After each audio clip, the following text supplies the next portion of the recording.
lagi dengan saya Muhammad Khairil. Untuk penjelasan kali ini adalah tentang etika. Etika berasal dari kata Yunani yaitu ethos yang bermakna sikap, karakter, bahasa tubuh atau emosional dalam diri kita yang dimana kita ekspresikan terhadap suatu objek di dalam kehidupan. Banyak sekali yang kita lihat para pemuda, terutama dari kalangan cewek yang merusak harga dirinya, yang mengumbar-umbar kehormatannya di depan publik. Padahal cara-cara untuk menghasilkan uang itu banyak sekali. Pada zaman ini zaman Gen Z, banyak cara-cara yang bisa kita lakukan untuk bisa menghasilkan uang. Saya tidak melarang Anda atau siapapun untuk berbuat atau mengekspresikan dirinya dalam suatu konten-konten, tapi palinglah tidak, jangan membuat suatu konten yang negatif, yang tidak mendidik bagi anak zaman sekarang. Soalnya pada zaman ini anak-anak kecil banyak sekali yang menggunakan handphone. Paling utama dia paling suka membuka aplikasi TikTok. Nah, pada perkembangan dini, apa yang dia lihat itu yang dia tangkap, itu yang akan dilakukannya. Nah, itu yang membahayakan bangsa-bangsa Indonesia. Jika pada anak-anak usia dini udah dididik dididik oleh sesuatu yang tidak bermoral atau tidak yang tidak bisa membuat dirinya untuk bisa lebih baik begitu. Ada suatu ungkapan, setiap orang selalu digerakkan oleh keinginan untuk memperoleh kesenangan atau kebahagiaan. Seperti yang telah saya jelaskan tadi, orang-orang yang membuat konten-konten yang tidak mendidik, bukan saya mau menjelek-jelekan, tapi kita hubungkan dengan ungkapan yang saya telah paparkan tadi. Setiap orang digerakkan untuk memperoleh kesenangan. Nah, kita lebih kritis lagi. Orang-orang membuat konten baik positif maupun negatif itu dilakukan semata-mata untuk memperoleh kesenangan. Gini, orang berbuat kejahatan itu dinilai tidak baik. Mengapa? Karena objek atau seseorang yang melihat atau menyaksikan satu kejahatan itu merasa dirugikan. Nah, sesuatu yang dianggap tidak baik karena merugikan seorang itu sendiri. Nah, pertanyaannya, kenapa saya bilang suatu kejahatan itu baik? Ini berlaku bagi yang melakukannya. Orang melakukan suatu kejahatan itu demi kebaikannya sendiri. Ada sesuatu alasan-alasan yang menyertainya di balik suatu perbuatan atau tindakan yang dilakukannya itu. Misalnya mencuri. Nah, kebanyakan atau semua orang beranggapan bahwa pencurian itu adalah sesuatu yang tidak baik. Memang karena banyak sekali pihak yang dirugikan. Itu pun tidak sesuai dengan norma, karena mengambil sesuatu barang atau hak milik orang lain tanpa izin. Nah, di sana ada suatu kebaikan. Apa itu kebaikannya? Itu hanya berlaku bagi pelaku. Dia mencuri atau mengambil barang-barang atau hak orang lain itu karena suatu kebutuhan. Dia melakukan perbuatan itu karena suatu alasan. Nah, setelah dia melakukan perbuatannya itu dan dia pun berhasil atau sukses dalam mengerjakan tindakannya itu, dia merasa lebih baik atau mendapat keuntungan. Dan itu salah satu kebaikan bagi dirinya sendiri. Tapi bagi orang yang dirugikan adalah sesuatu yang buruk. Itu adalah sudut pandang bagi orang yang dirugikan. Manusia secara alamiah sebenarnya baik. Manusia itu ditakdirkan atau dilahirkan dalam keadaan suci. Ada suatu istilah empirisme. Apa itu empirisme? Empirisme adalah sesuatu ilmu pengetahuan yang kita dapatkan dari sebuah pengalaman. Nah, menurut paham ini, manusia dilahirkan seperti kertas putih tanpa coretan apapun, tanpa coretan sedikit pun. Itu istilahnya tabula rasa. Nah, terus pengalaman inilah yang akan menjadi coretan-coretan di sebuah kertas putih itu. Nah, dalam kehidupan ada yang namanya baik dan buruk. Manusia itu dididik untuk mencari kebaikan ataupun mencari kebahagiaan. Nah, pada masa-masa dini, anak-anak itu dididik di sekolah yang namanya sekolah dasar. Memang paling utama itu TK, tapi itu hanya tempat mereka mencari pengalaman-pengalaman. Di sana juga di TK, anak-anak dididik untuk mencari kebaikan. Soalnya pada zaman-zaman atau pada masa-masa kecil ini, anak-anak mudah penasaran. Dia akan menangkap apa yang dilihatnya. Dia akan bertindak atau karakternya sesuai dengan lingkungan sekitarnya. Makanya kita disekolahkan untuk dididik menjadi lebih baik. Nah, seperti yang saya jelaskan, dalam kehidupan ada yang baik buruk. Itu yang saya jelaskan barusan adalah suatu kebaikan. Nah, lantas ada keburukan. Keburukan seringkali kita alami atau didapat oleh anak-anak di dalam kehidupan sehari-hari. Kalau di sekolah itu kita didik untuk kebaikan. Nah, pas selesai kita menjalani KBM atau kegiatan belajar mengajar, kita akan dihadapkan dengan lingkungan sekitar. Seperti kita ketahui, manusia memiliki berbagai macam-macam karakter.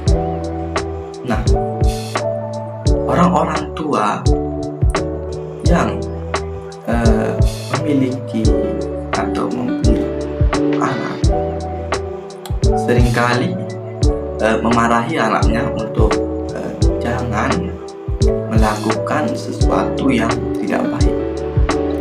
Tanpa disadari, dari kata-kata saya barusan, ibu memarahi anak. Tanpa ibu itu sadari bahwa memarahi itu awal dari sifat yang tidak baik untuk anaknya.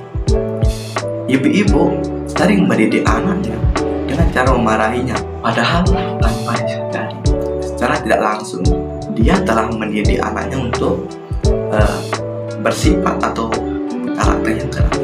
Nah, marah itu kan suatu ungkapan emosional yang bersifat merah dan tidak baik yang dilontarkan oleh tiap orang. Makanya anak-anak yang tidak baik di masa-masa depannya atau masa-masa remajanya dapat kita lihat awal kehidupannya gimana, lingkungan kehidupan saat dia masih kecil gimana, dan juga dapat kita lihat gimana didikan dari orang tuanya. Memang orang tua mendidik untuk yang menjadi lebih baik, tapi cara mendidiknya itu secara tidak langsung membuat anaknya menjadi tidak baik. Ini mesti diketahui oleh setiap orang tua. Banyak sekali saya temui orang tua yang seperti itu. Di lingkungan saya banyak yang seperti itu. Makanya kita sebagai orang tua harus lebih bijak memahami karena anak menginginkan seperti ini, seperti itu.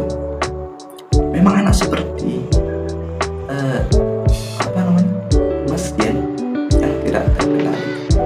Nah, kita sebagai orang tua mengendalikan mesin itu. Anak mesin yang berumur sekitar 7 tahun ke atas itu belum bisa berpikir matang. Jadi kita tidak heran kenapa anak bertindak seperti itu, karena pemikirannya belum terbentuk. Pemikiran anak mulai terbentuk saat dia berusia 18 tahun ke atas. Makanya kita tidak heran kita itu pernah menjalani pendidikan selama 12 tahun. Tapi TK-nya tidak kita hitung, yang kita hitung dari SD. Kok lama banget?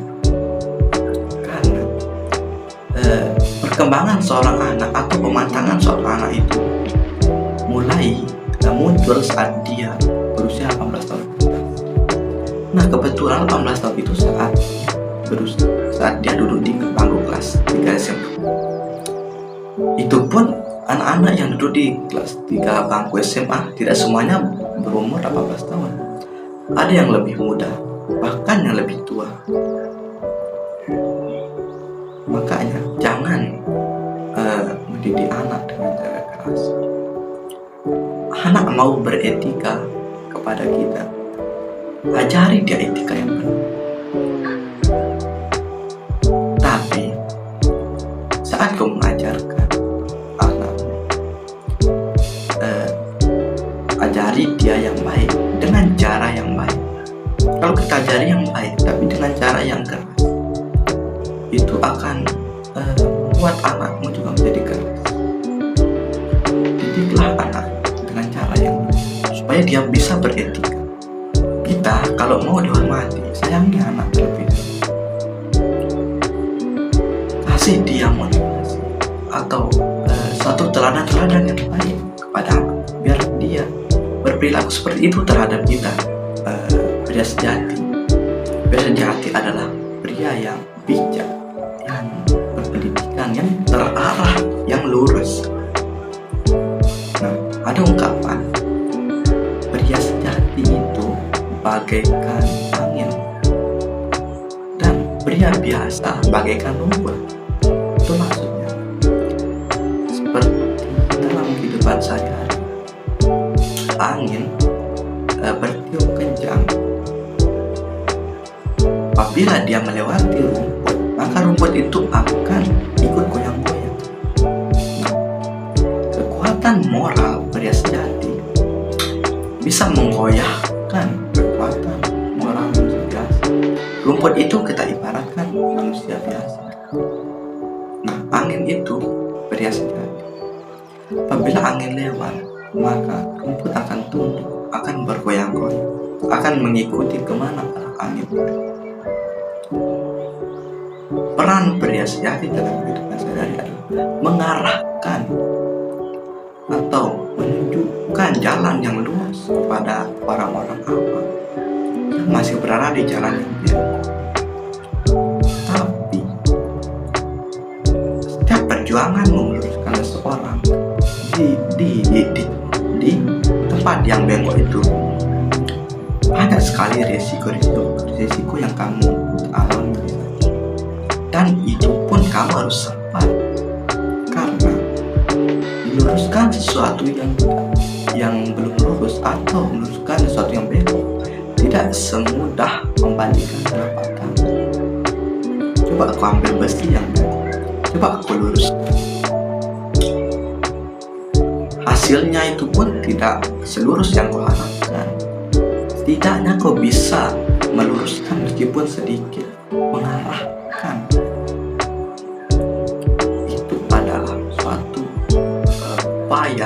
tingkah laku pada masyarakat. Karena pada zaman ini banyak sekali masyarakat yang berilmu tidak sesuai dengan norma. Banyak orang di luar sana, banyak yang tidak sesuai dengan norma, yang bertentangan. Makanya kita ini yang bersekolah atau sahabat atau khususnya yang seumuran dengan saya bersekolah SMA ini, pikiran kita udah mulai terbentuk. Saya mengajak Anda semua, mari kita untuk ilmu setinggi-tingginya. Kita pelajari etika, akhlak. Yang paling utama itu akhlak. Kalau masalah ilmu, setan lebih berilmu. Kalau masalah akhlak, setan belum tentu atau tidak berakhlak. Makanya setan itu dilawan karena dia tidak mau sujud kepada Nabi Adam. 5 yang patut kalian raih dalam hidup. Yang pertama, kesehatan. Kenapa kesehatan? Untuk melakukan suatu aktivitas di luar sana, paling utama adalah aktivitas yang baik. Jika kita gak enak badan atau sakit, bagaimana kita melakukan suatu pekerjaan atau aktivitas itu? Makanya yang dikejar adalah kesehatan, biar kita bisa melakukan apa yang kita inginkan, biar kita bisa bergerak. Untuk menjaga kesehatan, lebih dahulu kalian mengolah pikiran. Paling utama itu kesehatan rohani, baru jasmani. Hidup kita dibentuk oleh pikiran kita. Apabila kepikiran kita sehat, jasmani kita juga ikut sehat. Terus yang kedua adalah kehormatan. Yang kita cari dalam hidup adalah kehormatan, supaya kita bisa nyaman hidup. Manusia itu dilahirkan dan ditakdirkan untuk mencari kesenangan atau untuk melakukan sesuatu yang baik.